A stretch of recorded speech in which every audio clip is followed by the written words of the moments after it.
Perkenalkan, saya Grace Carey, mahasiswi semester 7 Fakultas Keperawatan Universitas Pembangunan Indonesia. Saat ini akan memaparkan penyuluhan tentang stroke hemoragik dan stroke non-hemoragik. Tanpa asupan darah yang cukup menuju otak, tentu sel-sel dalam otak akan mati. Kondisi ini yang dapat menyebabkan komplikasi pada pengidap stroke. Ada dua penyebab seseorang mengalami penyakit stroke. Pertama, karena penyumbatan pada saluran darah menuju otak yang dikenal dengan stroke iskemik atau stroke non-hemoragik. Kedua, disebabkan pecahnya pembuluh darah atau dikenal dengan stroke hemoragik. Seseorang dikatakan mengalami stroke hemoragik ketika pembuluh darah pada otak mengalami pecah atau kebocoran. Awalnya, melemahnya pembuluh darah seseorang membuat pembuluh darah pada otak pecah. Darah yang tumpah akibat pecah atau bocor menyebabkan penumpukan dan menghambat jaringan otak. Jika tidak segera diatasi, kondisi ini dapat menyebabkan kematian atau keadaan koma yang panjang. Stroke iskemik atau non-hemoragik terjadi karena ada penyumbatan oleh darah beku pada aliran darah menuju otak. Pembekuan darah pada aliran darah menuju otak disebabkan oleh timbunan lemak pada aliran darah. Faktor risiko pada penyakit stroke antara lain hipertensi, penyakit kardiovaskuler, kolesterol tinggi, obesitas, peningkatan hematokrit, diabetes, kontrasepsi oral, merokok, penyalahgunaan obat, dan konsumsi alkohol. Tanda dan gejala stroke non-hemoragik.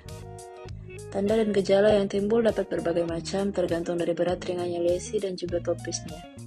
Namun ada beberapa tanda dan gejala yang umum dijumpai pada penderita stroke non-hemoragik yaitu 1.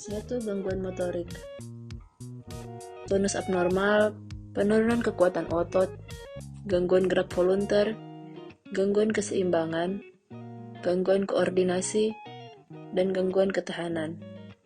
Kedua, gangguan sensorik, gangguan proprioseptif, gangguan kinestetik, dan gangguan diskriminatif. Ketiga, gangguan kognitif, memori, dan atensi.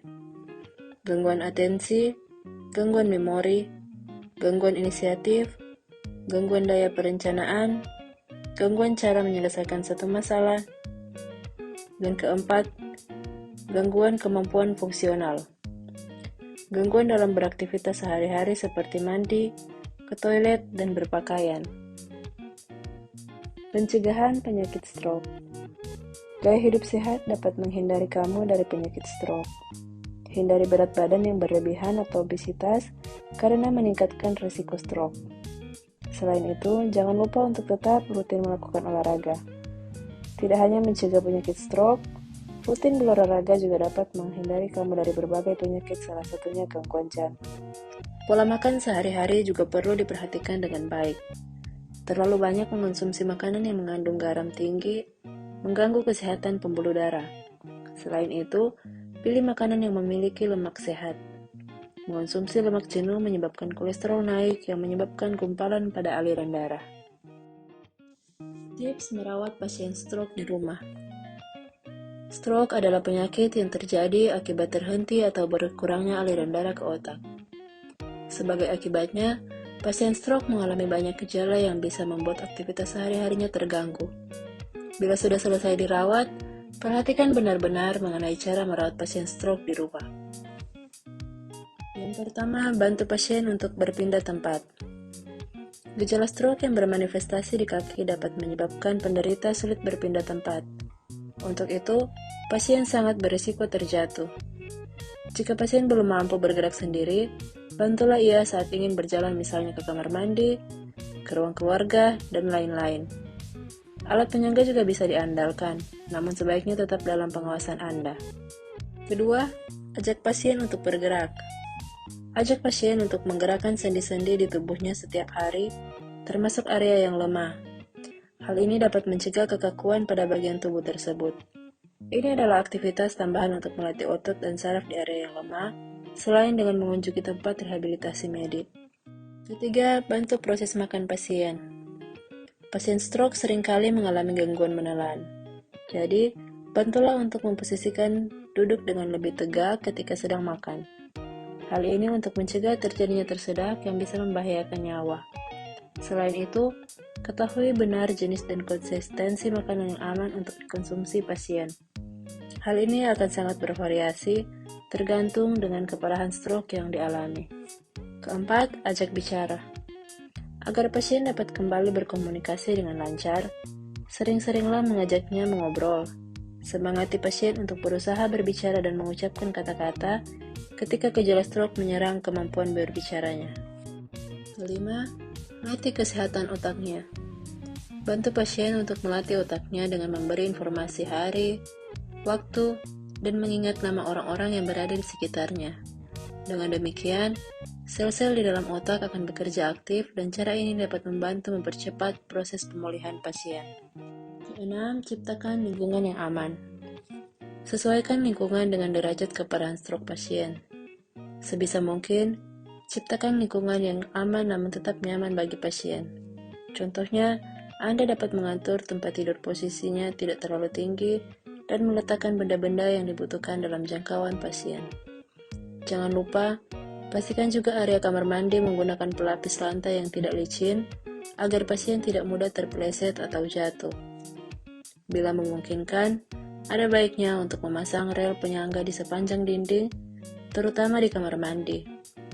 Pasien dapat berpegangan sepanjang jalan menuju tempat yang diinginkannya dan terhindar dari terjatuh di kamar mandi dengan rel penyangga ini. Alat ini dapat membuatnya lebih mandiri. Ketujuh, bantu mengingat jadwal minum obat.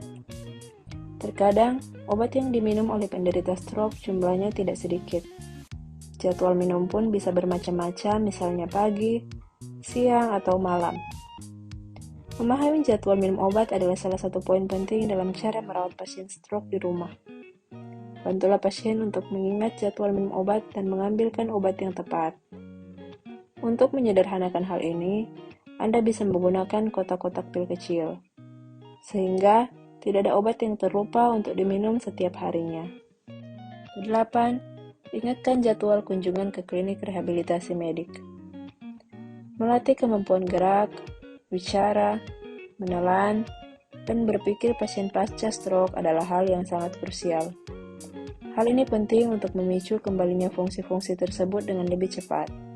Maka, ingatkan dan dampingi pasien untuk berkunjung ke klinik rehabilitasi medis. Untuk mempermudah, gunakan pengingat di smartphone Anda. 9. Menciptakan sistem panggilan bantuan di rumah. Untuk menghindari hal-hal yang tidak diharapkan, bila perlu buatlah suatu bel khusus yang dapat dibunyikan pasien. Dengan begitu, Anda maupun anggota serumah lainnya bisa mengetahui bahwa penderita tersebut sedang membutuhkan bantuan. Hal ini juga menjadi cara cepat bagi pasien untuk memanggil orang lain karena hanya butuh pencet bel. Dan yang ke-10, terus temani pasien. Selain masalah fisik, kondisi mental dan psikologis pasien juga perlu diperhatikan. Mengalami stroke dan serangkaian gejala yang menghambatnya untuk menjadi mandiri, tentunya adalah pukulan yang sangat berat. Jangan biarkan pasien merasa kesepian dan terabaikan. Hal ini dapat memicu terjadinya kondisi depresi dan memperlambat proses pemulihan. Cukup banyak hal yang harus diperhatikan dalam cara merawat pasien stroke di rumah. Namun, bila Anda sudah memahaminya, cara-cara tersebut akan terasa lebih sederhana. Sebagai orang yang merawat pasien di rumah, Anda harus membekali diri dengan kiat-kiat yang tepat. Dengan perawatan yang maksimal dari Anda, kemungkinan pasien untuk segera pulih tentunya akan semakin besar.